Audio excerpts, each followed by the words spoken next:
My phone buzzed at 9:47 p.m., and in that one small vibration my entire life seemed to split into a before and after. I stared at the screen, my heart pounding so loud I could hear it in my ears. I had sent a message that was never meant for my boss. Never. When her reply came back just seconds later, "I'm coming over to your place now." My hands went cold. Fear, shame, and confusion crashed into me all at once. I thought my career was over. What I didn't know was that this mistake would become the most powerful lesson about kindness I'd ever experienced. Before we begin, if you enjoy emotional, real-life stories that remind you there's still good in the world, please subscribe to the channel, like this video, and share your thoughts in the comments.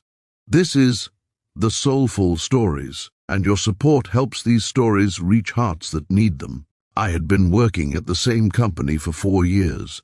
It was a mid-sized firm in Ohio, nothing flashy, but it paid the bills. My boss, Laura, was known as strict, professional, and intimidating. She wasn't cruel, just very serious. The kind of woman who always seemed 5 steps ahead of everyone else. I respected her, but I also feared disappointing her. That night I was exhausted. It had been a long week, full of deadlines and late meetings.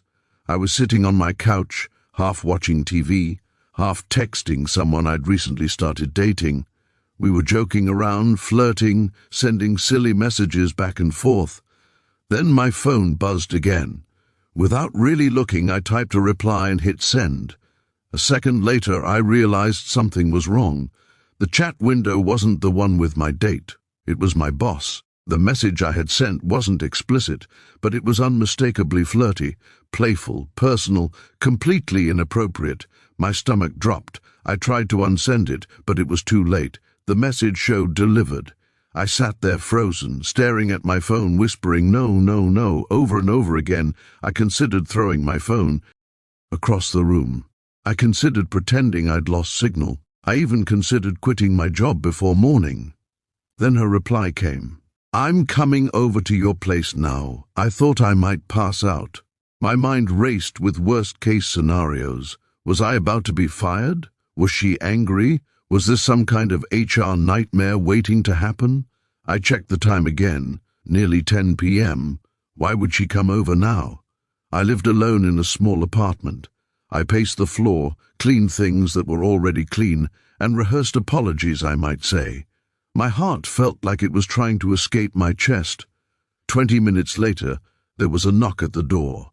I opened it slowly, my hands shaking. Laura stood there, holding her car keys in one hand and a paper bag in the other. She didn't look angry. She looked concerned. "Can I come in?" she asked gently. I nodded and stepped aside.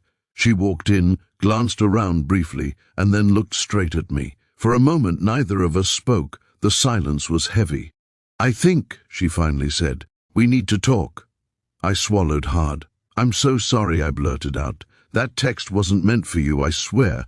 I would never—" She raised her hand softly. "I know." I blinked. You do?" She nodded. "I figured it out pretty quickly.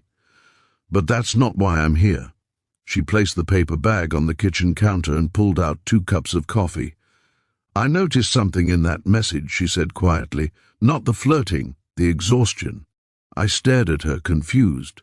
"For weeks now," she continued, "you've been staying late, taking on extra work, always saying yes. Tonight's message told me you're running on empty." I didn't know what to say. No one had ever noticed that before. "Not really." She sighed and leaned against the counter. "I remember what it feels like to be overwhelmed and afraid to admit it, especially when you're trying so hard to be professional." I felt my eyes sting with tears, and that surprised me even more than her presence in my apartment. "I thought you were mad," I whispered. She shook her head. "No, I was worried."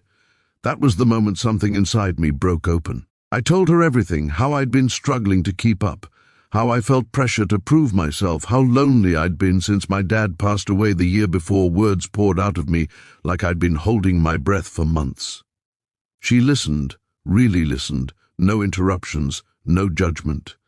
When I finally stopped talking, she handed me a cup of coffee and said, "You're a good employee, but more importantly, You're a human being, and humans need kindness, not fear. That night, she didn't fire me. She didn't scold me. She didn't threaten my job. Instead, she helped me. The next week, she adjusted my workload. She encouraged me to take time off. She even connected me with company resources I didn't know existed. At work, she became less intimidating, more approachable, but the kindness didn't stop there. One day I overheard her defending me in a meeting, crediting my hard work. Another time she checked in just to ask how I was doing, not what I was doing. That accidental text became a turning point. It taught me that kindness doesn't always come wrapped in comfort. Sometimes it arrives through embarrassment, fear, and unexpected vulnerability. Months later, I found myself in a position to return that kindness. A new coworker made a mistake that could have gotten her in serious trouble. I saw the panic in her eyes, the same panic I'd felt that night. Instead of judging her, I helped her fix it. I reassured her. I protected her when others wanted to blame, because I remembered what it felt like when someone chose compassion over punishment. Life is full of moments where we expect the worst. Moments where one small mistake feels like the end of everything, but sometimes those moments become the beginning of something better. Kindness has a way of surprising us.